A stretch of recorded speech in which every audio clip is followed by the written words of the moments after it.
Bonjour à toutes et à tous. Alors aujourd'hui, on se retrouve pour une vidéo vraiment spéciale et importante sur la chaîne, puisqu'il va s'agir d'un classement des logiciels de post-production et il va s'agir aussi de définir ce qu'est le photographe créatif en 2021.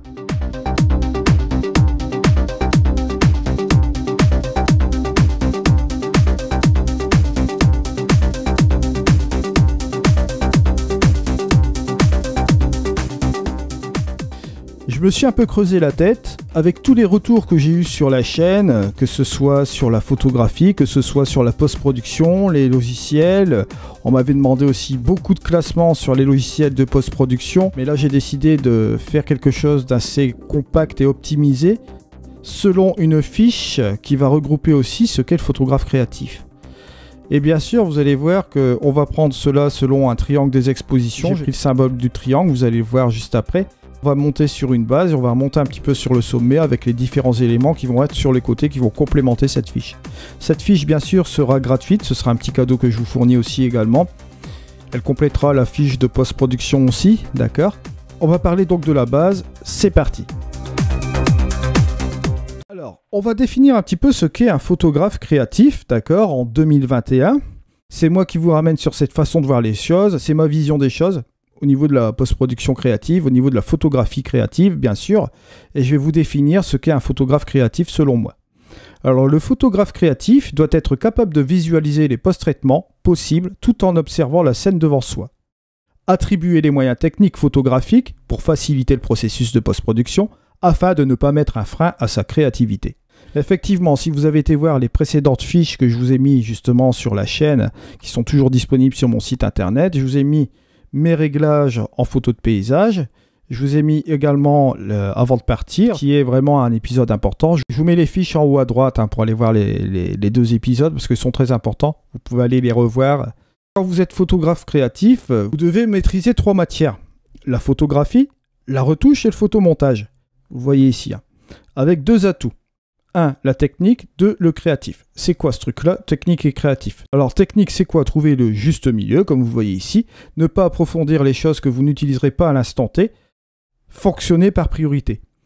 Et le petit 2, c'est le deuxième atout, le créatif. Donc, sans déborder dans les excès, connaître ses limites, sans se faire influencer. Vous verrez que ça, c'est très important.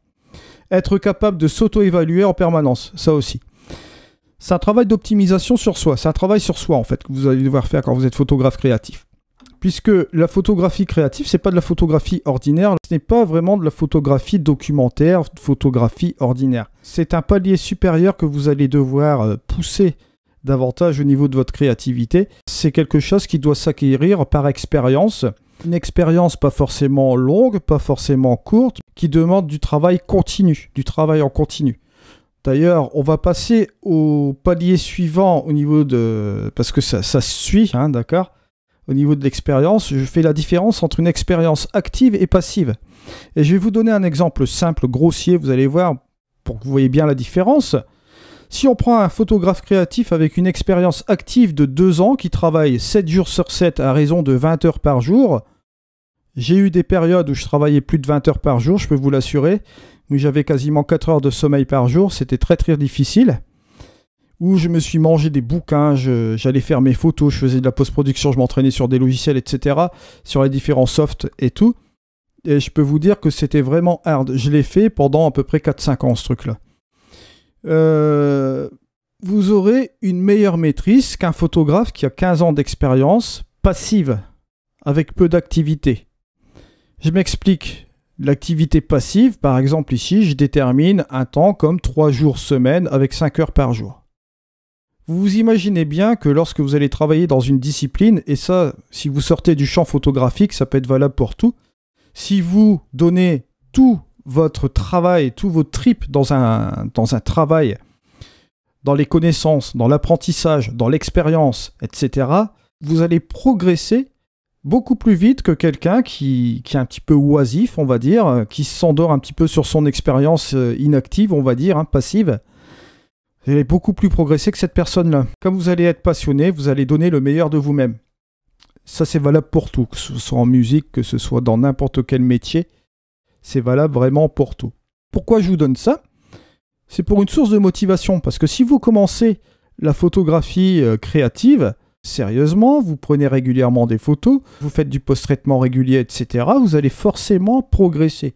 Donc le photographe créatif, bien évidemment, comme je vous l'ai mis ici, quand on regroupe tous ces 4 points-là, que vous voyez là, là, là et là, toutes ces 4 choses, ces 4 matières-là, vous devez être capable d'être sur le terrain, de voir votre scène, de vous dire, bon, c'est bon, j'ai ma photo qui est là, qu'est-ce que je vais pouvoir faire avec? Une bonne composition.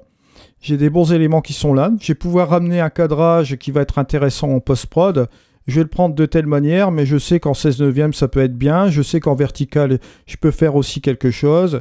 Je vais prendre le maximum d'informations avec différentes compositions et différentes expositions. Je vais mettre un filtre ND1000 pour pouvoir faire une longue exposition et pouvoir travailler de différentes manières. Bon. Le photomontage, pourquoi j'ai mis le photomontage? Je vais vous donner simplement un exemple. Si vous prenez une photo, par exemple, une longue exposition en heure bleue et que vous avez la lune. Bon, il va sans dire que si vous prenez une simple exposition, votre lune, forcément, elle va avoir une drôle de tronche. Ce qu'il va falloir faire, c'est faire votre longue exposition heure bleue plus un autre cliché simplement pour votre lune et forcément en post-production en l'aide de 2 calques ou votre texture, bien évidemment, pour compiler les deux, bien sûr, et obtenir votre photo. Voilà, ça c'est un des exemples. Vous voyez, bon, on ne peut pas toujours tout faire dans le boîtier, d'accord? Bien que maintenant, dans les boîtiers, vous avez des systèmes d'édition. C'est mieux de travailler sur un écran calibré chez soi. Alors, après, on va parler des logiciels de post-production, ici, d'accord? Et là, je vous ai mis plusieurs choses. On va commencer de la gauche vers la droite. J'ai commencé par le système de bibliothèque, photothèque et catalogue, d'accord? Ça, c'est un truc que je vais vous mettre un petit peu au conditionnel. Moi, je préfère prendre plus de temps sur du développement que du catalogage lorsque je vais faire une session. Parce que moi, je vais travailler par session, surtout dans le paysage. Si je m'en vais, par exemple, dans un endroit, je vais prendre un certain nombre de photos. Pour le mettre dans un système de catalogage, bon, je vais me mettre dans Lightroom. Et je peux utiliser même Capture One, je peux utiliser d'autres choses, mais bon, moi je mets tout dans un fourre-tout sur Lightroom et j'ai aussi une copie sur mon disque dur où je mets toutes mes photos en sauvegarde pour pas les perdre bien sûr. Et c'est pas la phase la plus importante. Au moment que j'ai une visionneuse qui me permet de voir un peu ce que j'ai fait sur le terrain, c'est amplement suffisant. Bon, bien sûr, je sais qu'il y en a qui vont crier au scandale, il y en a beaucoup qui préfèrent prendre leur temps à bien classer leurs photos, etc., bien les mettre en ordre et tout. Bon, moi je fonctionne pas de cette manière-là, je préfère garder tout sur le côté, et puis en plus, bon, avec tous les tutos que je fais sur YouTube, etc., vous imaginez bien, si je passais mon temps à faire du catalogage, vous n'aurez pas de tuto tous les jours. Ça, c'est mon système de faire, je cale tout sur le disque dur, je mets tout dans Lightroom, et quand j'ai besoin, je vais chercher, d'accord? J'ai un ordre assez particulier où je sais où aller chercher mes photos, j'ai mon classement personnel, mais je vous ai mis quand même, si vous voulez vraiment viser sur le classement, vous avez Lightroom, Capture One Pro, vous avez One Photoro 2021, Exposure X6, Luminar 4, 3 et AI, hein, c'est simplement des catalogues qui fonctionnent. Vous avez aussi Bridge, bien évidemment, et j'ai mis aussi Avalanche de chez Syme, hein, c'est la compagnie française qui fait des migrations de catalogues entre Lightroom, Luminar, etc. Donc je vous l'ai mis aussi également là. Bon. Après, je parle de traitement de fichiers RAW ici. Je vais être assez particulier avec cela, bien sûr. Je vais utiliser, bon, dans le cadre de mon Fuji, le Capture One Pro 21, puisqu'au niveau de traitement de fichiers RAW, il est très bon hein, pour dérotiser. DxO Photolab 4 pour d'autres appareils photo aussi, puisqu'il ne prend pas les X-Trans. Donc je vais avoir tendance à utiliser plutôt Capture One, ou Lightroom aussi. D'accord? Bon, Lightroom, je fais attention avec les détails. Je peux utiliser le logiciel Iridiant. Après, il y a Exposure X6 qui peut être aussi très bien. J'ai ces 4 dérotiseurs que j'utilise de manière régulière, on va dire. Après, il m'arrive aussi d'utiliser les hybrides, comme vous voyez ici à côté. ON1 Photoro 2021, qui a aussi ses propres attributs pour jouer dans le traitement de fichiers RAW, mais qui est en même temps hybride, qui touche un petit peu à quelques fonctions de Photoshop, comme je l'avais dit déjà là, dans mes propres avis, bien que on ne peut pas l'assimiler vraiment à un Photoshop à 100%. Pour assimiler à un Photoshop, il faudrait parler plutôt d'Affinity Photo, ce qui serait un petit peu plus logique pour moi. Exposure X6, je l'ai mis aussi dans les hybrides parce qu'on peut faire un peu de créatif aussi à l'intérieur, il y a un système de calque, etc. Capture One Pro, forcément, je l'ai mis aussi dans les hybrides parce que vous avez aussi des outils, je pense notamment au Steel Brush qui sont très utiles aussi maintenant. Topaz Studio 2 qui reste aussi assez hybride. Au niveau des rotiseurs, je ne l'ai pas mis dans les traitements de fichiers RAW parce que c'est pas sa force. Topaz Studio 2, je vais plutôt l'utiliser en extension. Luminar 4 qui reste toujours aussi hybride. Je vous rappelle, tiens, qu'il y a la mise à jour qui a été faite juste hier, donc allez voir. Maintenant, Luminar 4 est encore plus rapide et possède des avantages aussi, bien sûr. Pourquoi? Parce que vous avez toujours Liquid Light avec le panel de luminosité, je vous rappelle. Et je vous ai mis aussi les open source et certains logiciels qui sont également valables en licence commerciale et gratuite dans l'usage personnel. Bon, en open source, vous avez RAWTherapy, d'accord, en traitement de fichiers RAW, Darktable en traitement de fichiers RAW, et on a aussi GIMP pour faire du photomontage, aussi également, qui est gratuit. Au niveau de visionneuse, gratuit pour un usage personnel, vous avez Faston pour PC, et pour Mac, vous avez le XNewNP, d'accord. Gratuit pour des usages perso, ces deux logiciels-là, d'accord, le Faston et le XNewNP. Sinon, si vous voulez l'utiliser en usage professionnel, là, il faudra vous procurer une licence commerciale, d'accord. Je crois que c'est une trentaine de $, un truc comme ça. Voilà. Maintenant, on va passer sur le processus qui va être un petit peu plus créatif. Et je vous ai mis un autre palier. Vous allez le voir ici. C'est les processus créatifs et artistiques, type Digital Art. Je mettrai Luminar AI avec Topaz Studio 2 qui fonctionneront bien ensemble. D'accord. Je vous ai parlé de photomontage, Photoshop et Affinity Photo. Ça, il n'y a aucun souci là-dessus. C'est ces deux logiciels-là qui vont permettre de décoller des choses, etc.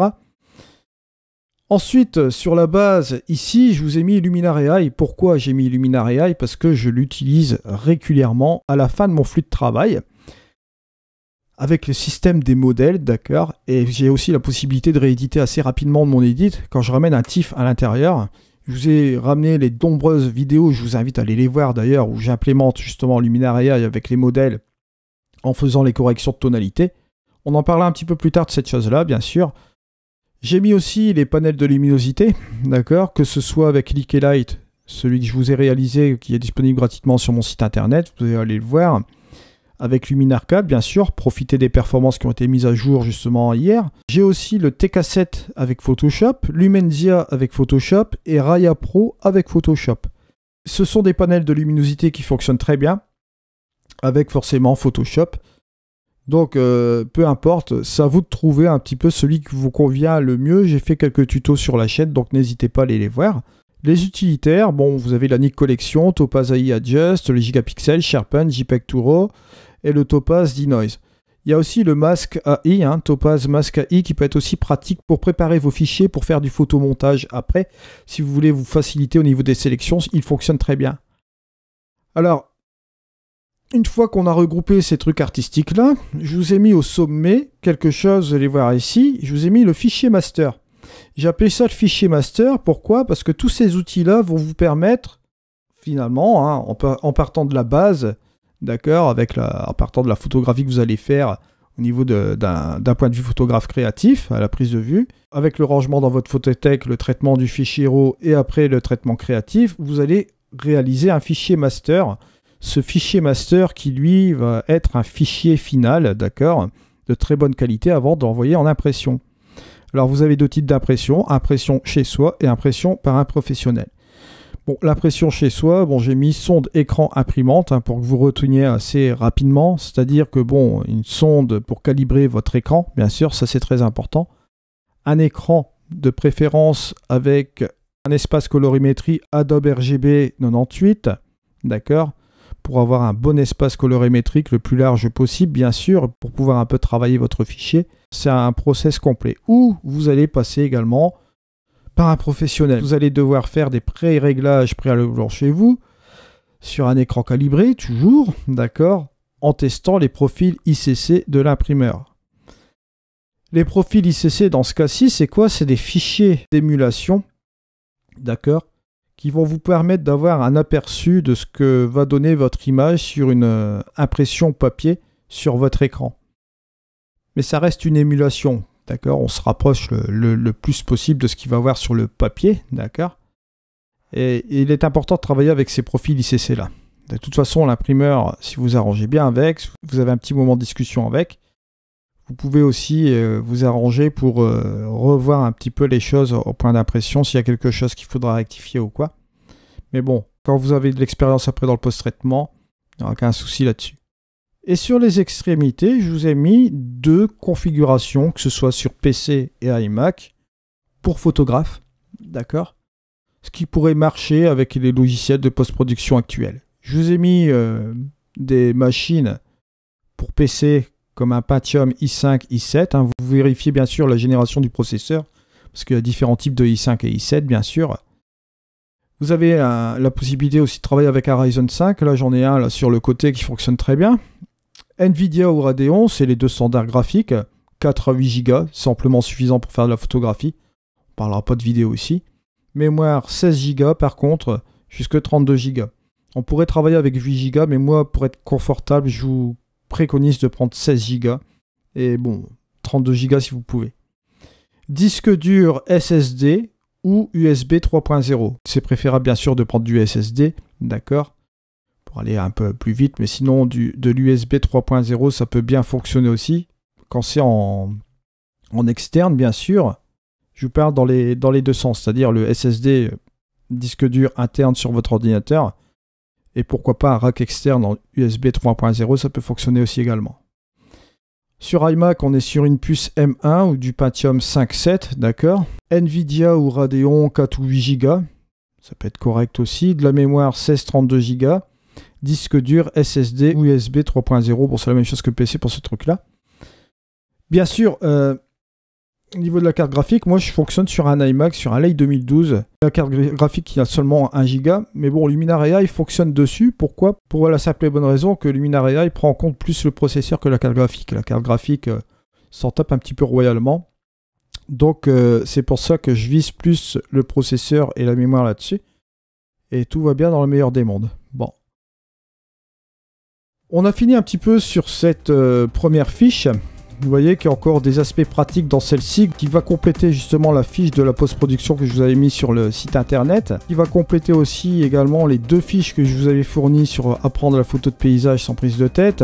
D'accord? Donc voilà, je vous remercie de m'avoir suivi. On se retrouve donc demain avec un épisode assez spécial. C'était dit. Allez, à demain.